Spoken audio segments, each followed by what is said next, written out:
अस्सलाम वालेकुम। The way I cook में आज चिकन यखनी पुलाव बन रहा है।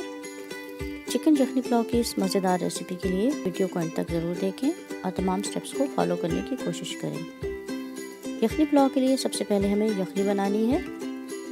उसके लिए मैंने यहाँ पर साबुत गरम मसाला लिया है, जिसमें मैंने 1.5 चम्मच ज़ीरा डाला है, 1 बादियान का फूल, 3 मोटी इलायची है, सिनेमन है और काली मिर्चें हैं और 3 लौंग लिए हैं।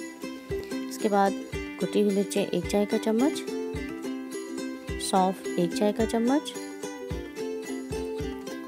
नमक 2.5 टीस्पून, साबुत धनिया 1 चाय का चम्मच। चिकन 750 ग्राम के करीब है। इसमें मैंने पानी डालकर और तमाम मसाले डालकर पकना रखती है। यखनी पकाएंगे सबसे पहले।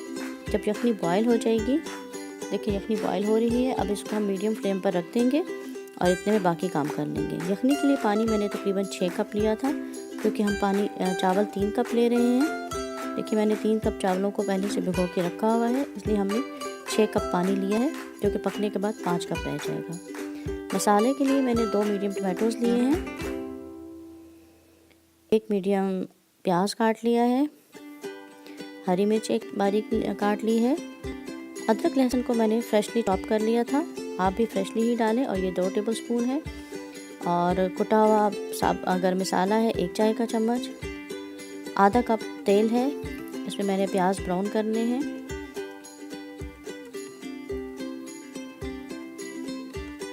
जैसे ही प्याज ब्राउन होना शुरू हुए तो मैंने साथ अदरक लहसुन भी डाल दिया है और उसको 1-2 मिनट के लिए भून लेना है। 1 मिनट ही भूनेंगे और साथ टमाटर शामिल कर देंगे। टमाटर डालकर इतनी देर पकाना है कि टमाटर गल जाएं। देखिए टमाटर गलने के करीब है, तो मैंने इसमें हरी मिर्च भी डाल दी है और उसको कुछ देर और भून लेना है। यखनी तैयार थी, गोश्त गल गया है, तो मैंने उसमें से बोटियाँ निकाल कर इस मसाले में डाल दी हैं। इस तरह सारी बोटियाँ शामिल करके इसको 1-8 मिनट के लिए भून लें। सिर्फ रंग ही बदलना है, ज़्यादा देर नहीं भूनना है, क्योंकि गोश्त तो पहले से गला हुआ है और ज़्यादा गोश्त भी नहीं गलाना है। देखिए गोश्त का कलर चेंज हो गया, तो मैंने इसमें 5 कप यखनी डाल दी है। ये 5 कप यखनी है, ज़्यादा पानी नहीं डालना है।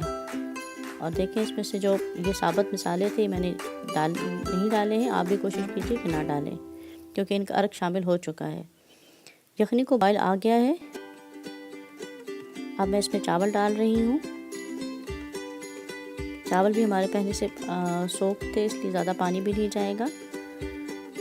चावल डाल के अच्छी तरह एक दफ़ा हिला लें और इसको कुछ देर ढक्कन देके मीडियम आंच पे पकाएं। ज़्यादा देर ढक्कन भी नहीं देना है, ये ना पानी खुश्क हो जाए और चावल ज़्यादा गल जाएं। बस कुछ ही देर बाद ढक्कन हटा के देखें, अभी पानी है। इस पानी को थोड़ा सा ड्राई कर लें। साथ में यहाँ पे मसाला चख लें, अगर नमक कम है तो आप और शामिल कर सकते हैं। मसाला इस स्टेज पर नमक तेज़ ही होना चाहिए। अगर यहाँ पे नमक तेज़ होगा तो एंड तक सेट रहेगा। मैंने यहाँ पे पानी ड्राई हो रहा था, तो साथ ही हरी मिर्चें 1 और काट के डाल दी है और साथ 1 चम्मच गरम मसाला डाल दिया। इससे खुशबू में इजाफा होगा, चावल मज़ेदार बनेंगे। इसको हल्का सा हिलाएं, ज़्यादा चम्मच नहीं हिलाना है, वरना चावल टूट जाएंगे। और 10 मिनट के लिए हम इसको दम पर रख देंगे। अगर आपका लिड टाइट है तो आपको ऊपर रखने की कोई चीज़ ज़रूरत नहीं है, वरना कुछ वज़न रख दें। 10 मिनट बाद हम इसको खोल के देख लेते हैं। देखिए दम आ चुका है, चावल तैयार हैं। इसको हल्का हल्का हिला लें, अच्छी तरह सारा ऊपर से नीचे कर लें। मज़ेदार यखनी पुलाव तैयार है। इसको सलाद और रायते के साथ एंजॉय कीजिए और चैनल को सब्सक्राइब करना ना भूलें और साथ साथ ही वीडियो को शेयर कर दीजिए और लाइक भी कीजिए।